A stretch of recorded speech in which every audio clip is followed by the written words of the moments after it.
Olá, povo de Deus. Terça-feira da sexta semana da Páscoa, 11 de maio de 2021. A nossa reflexão de hoje é a partir de Atos 16, 22, 34 e de João 16, 5 a 11. O porquê de o povo se insurgir contra Paulo e seus companheiros de missão, sobretudo Silas nesse caso, está na perícope que antecede a essa de hoje. Havia uma jovem escrava que praticava adivinhações e com isso ganhava muito dinheiro para os seus donos. Por vários dias ela seguia Paulo e Silas gritando, anunciando que eles eram realmente servos de Deus que anunciavam a salvação. Mas depois de vários dias de importunação, Paulo se aborreceu e aplicou-lhe o exorcismo, tirando tal espírito que estava nessa jovem. Ora, com isso, seus donos deixaram de ganhar muito dinheiro e, enfurecidos, agarraram Paulo e Silas e os levaram aos magistrados, que lhes rasgaram as vestes, mandaram açoitá-los e prendê-los com toda a segurança. Aí entra o nosso texto de hoje. Então, o carcereiro prendeu Paulo e Silas no fundo da prisão com os pés amarrados a um tronco. Nessa situação, Paulo e Silas começaram a cantar hinos a Deus e eram ouvidos por todos os prisioneiros. Aí se dá um terremoto que abala toda a prisão e solta as algemas de toda a população carcerária. Diante de tal fato, o carcereiro queria se suicidar, pensando que todos haviam fugido.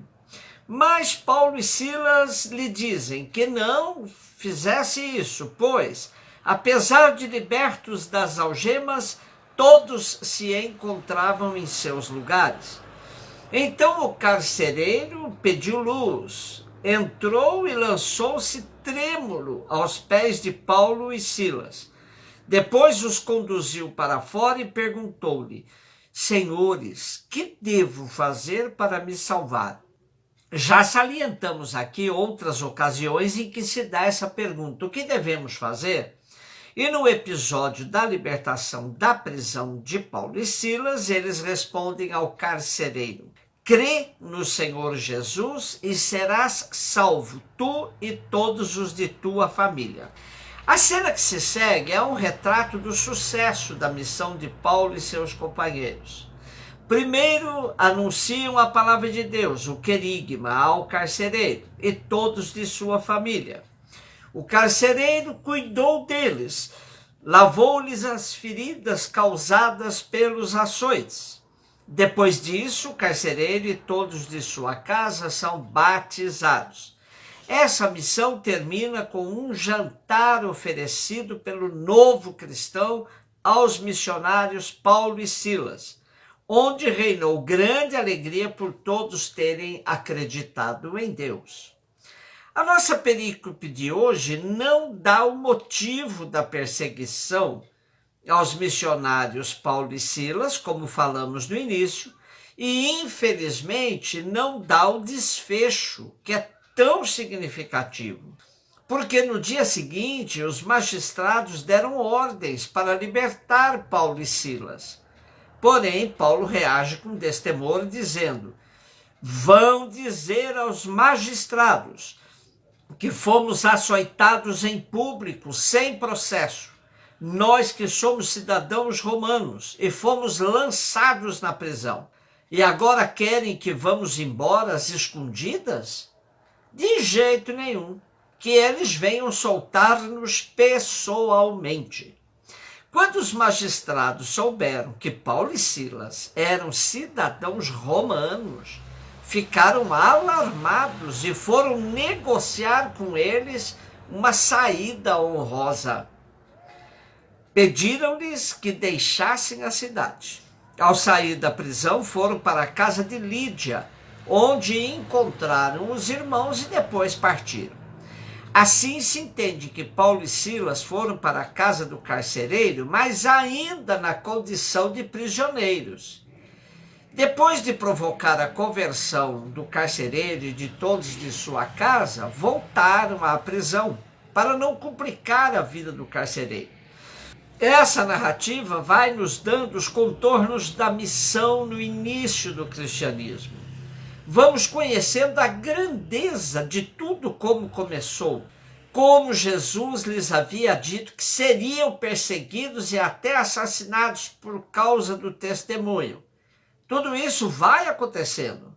E por causa da convicção de que Jesus estava sendo anunciado, os primeiros tinham a força e a coragem de cantar hinos enquanto estavam presos e açoitados. Tudo isso serve para nos questionar sobre o modo como vivemos e testemunhamos hoje nossa fé, em meio a uma sociedade que fala muito do nome de Jesus, mas que o testemunha tão pouco. João 16, 5 a 11. Disse Jesus: agora vou para aquele que me enviou, e ninguém de vós me pergunta: para onde vais? Mas porque vos falei assim, a tristeza encheu o vosso coração. Entretanto, digo-vos a verdade, convém a vós que eu vá. Porque se eu não for, o Paráclito não virá a vós.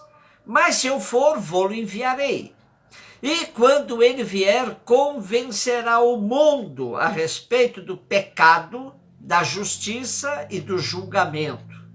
Convencerá o mundo a respeito do pecado, que consiste em não crer em mim. Ele o convencerá a respeito da justiça, porque eu me vou para junto do meu Pai, e vós já não me vereis. Ele o convencerá a respeito do juízo, do julgamento, que consiste em que o príncipe deste mundo já está julgado e condenado. Continuamos no contexto do discurso de despedida de Jesus, que, como já disse, começa no capítulo 13 e vai até o capítulo 17. Era notória a tristeza dos discípulos ao ouvir de Jesus que ele iria partir. Mesmo sendo essa partida com destino certo e glorioso para junto do Pai, não deixava de dar um sabor de orfandade no grupo de amigos de Jesus. Jesus, porém, se esforça para dar-lhes o sentido de sua partida e tudo o que acontecerá com ela e pós ela, para que, quando acontecer, seus discípulos estejam preparados para enfrentar todas as vicissitudes da história. O exegeta espanhol Luís Alonso Scheckel, mesmo reconhecendo que essa perícope não é de simples interpretação, ele afirma: eu proponho uma explicação baseada em usos judiciais lá do Primeiro Testamento. Antes de tudo, deve-se observar que Jesus está para ser submetido a julgamento e condenado. O Pai abrirá outro processo em instância suprema e empregará o Espírito como advogado e fiscal, o Paráclito, como condutor do processo. Nele se inverterá o resultado. Com seu testemunho e argumentação, convencerá ou deixará convencido o mundo, em termos judiciais, de uma culpa, de uma inocência, de uma condenação. Os que condenaram são os culpados, o condenado é inocente e o sistema que o condenou sai condenado. A culpa consiste em não ter acreditado apesar dos sinais. Crer e negar-se a crer são atitudes que comprometem toda a existência. A inocência se comprova porque Jesus é acolhido por Deus, pois um ímpio não compareceria perante Javé. A glorificação prova que Jesus foi vítima inocente. A condenação do diabo é pronunciada na morte de Jesus e começa a executar-se nos fiéis.